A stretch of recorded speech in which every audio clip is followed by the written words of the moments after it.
Estudo dos fonemas vocálicos, vogais e semivogais. Vogais são sons resultantes da livre passagem do ar pela boca. Funcionam sempre como base da sílaba, isto é, em língua portuguesa, não há sílaba sem vogal. As vogais são A, E, I, O, U. Isso todo mundo sabe. Entretanto, as vogais A, E e O serão sempre vogais. Isso não é todo mundo que sabe. Já as vogais I e U, quando estiverem ao lado de uma outra vogal, isto é, na mesma sílaba, elas funcionam como semivogais. Isso porque elas perderão parte de sua intensidade. Assim, tábua.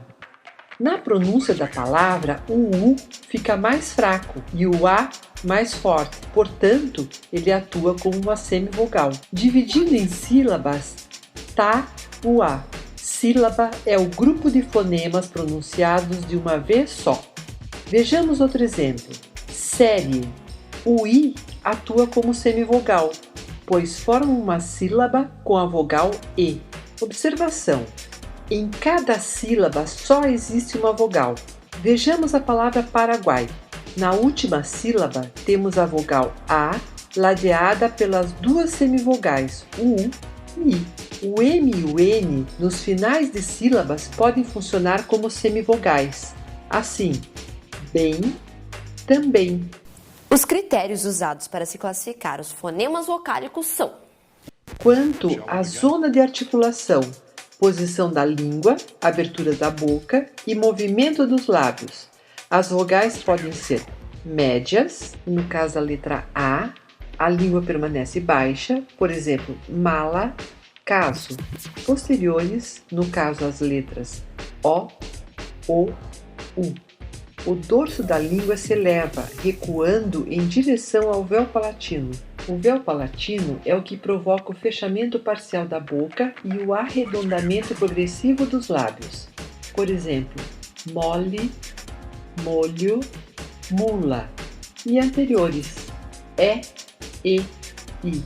A ponta da língua se eleva e vai em direção ao palato duro, o céu da boca, diminuindo a abertura bucal e aumentando a abertura da faringe. Os lábios se retraem progressivamente nesse caso. Por exemplo, lebre, ripa. o timbre é o efeito acústico resultante da distância entre o dorso da língua e o véu palatino. A cavidade bucal funciona como uma caixa de ressonância. O timbre é o traço distintivo das vogais. A distinção entre vogais abertas e vogais fechadas só se dá entre vogais tônicas e subtônicas. As vogais, quanto ao timbre, podem ser abertas, A, E, O. A língua encontra-se baixa nesse caso. Exemplos: asa, pele, cobra. Fechadas, E, O, I, U. A língua se eleva, pura, olho, pera, sino. Reduzidas, A, I, U. O timbre reduzido é proferido com menos nitidez. As vogais átonas são as reduzidas. Átonas são as vogais na palavra de intensidade fraca. Exemplo: casa, dente, contínua. Quanto ao papel das cavidades bucal e nasal, as vogais podem ser orais, A, E, I, O, U. A corrente de ar ressoa somente na cavidade bucal. Exemplos: cala, pele, pêssego, cola, bolo, muro, ripa. Nasais. A nasalidade de uma vogal, A, E, I, O, U, é marcada pelo til ou pelas letras M e N nos finais de sílabas. A corrente de ar ressoa nas fossas nasais. Exemplos: romã, vento, ponto, lindo, mundo. a intensidade é a força com que é pronunciada a vogal de uma sílaba. Quanto à intensidade, as vogais podem ser Tônicas são as proferidas com maior intensidade. Exemplo, mesa. As átonas, por outro lado, são proferidas com menor intensidade. As palavras de uma só sílaba terão a vogal tônica ou átona. Assim, nós, pronome pessoal do caso reto, nós os levaremos amanhã. Nos, pronome pessoal do caso oblíquo, eles nos levarão amanhã. Já as palavras com mais de uma sílaba terão somente uma vogal tônica. Baixa, a língua permanece em repouso. Caveira, médias, e, o, u. As vogais médias possuem 2 graus de elevação, profeta e recriar. Altas, i, u. A língua eleva-se em direção ao palato, vulto, surtir. A elevação gradual da língua contribui para a distinção das vogais. As vogais, quando a elevação da língua, podem ser: baixa, com a vogal a língua permanece em repouso. Caveira, médias, com as vogais e, o, u. As vogais médias possuem 2 graus de elevação. Profeta, recrear. Altas, com as vogais i, u. A língua eleva-se em direção ao palato. Vulto, surtir. Encontro dos fonemas vocálicos. Há em português 3 modos de formação de encontros dos fonemas vocálicos. Veja quais são eles. Ditongo é o encontro de uma vogal e uma semivogal ou de uma semivogal e uma vogal na mesma sílaba. No primeiro caso, temos o ditongo decrescente: boi, herói, chapéu.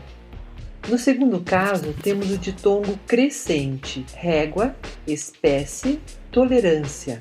Além disso, os ditongos crescentes e decrescentes podem também ser orais ou nasais, conforme sai o ar pela cavidade bucal ou nasal. Assim, ditongos crescentes orais: pai, rei, doido. Ditongos decrescentes nasais: mãe, põe, vem, hífen. Ditongos crescentes orais: vários, aquoso, piolho. Ditongos crescentes nasais: quase, aquário, sagui. Tritongo é o encontro de uma semivogal mais uma vogal e uma semivogal na mesma sílaba. A vogal fica entre 2 semivogais. Assim, saguão, enxaguou. O tritongo pode ser oral ou nasal. Tritongos orais: quais, delinquiu. Tritongos nasais: minguam, quão. Observação: as palavras paraguaio e uruguaio possuem 4 fonemas vocálicos seguidos.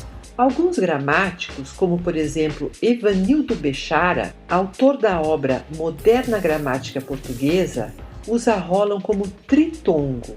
Todavia, há aqueles que preferem a seguinte divisão de sílabas: Paraguai ou Uruguai ou, considerando um tritongo e um hiato, tritongo uai e hiato i o. Ou ainda 2 ditongos crescentes, assim, paraguaio, uruguaio. Acreditamos ser essa última opção a mais coerente com a pronúncia atual. Hiato é o encontro de 2 vogais em sílabas diferentes por guardarem nitidamente cada uma a sua tonicidade. Assim, caatinga, saúde. Já entendi.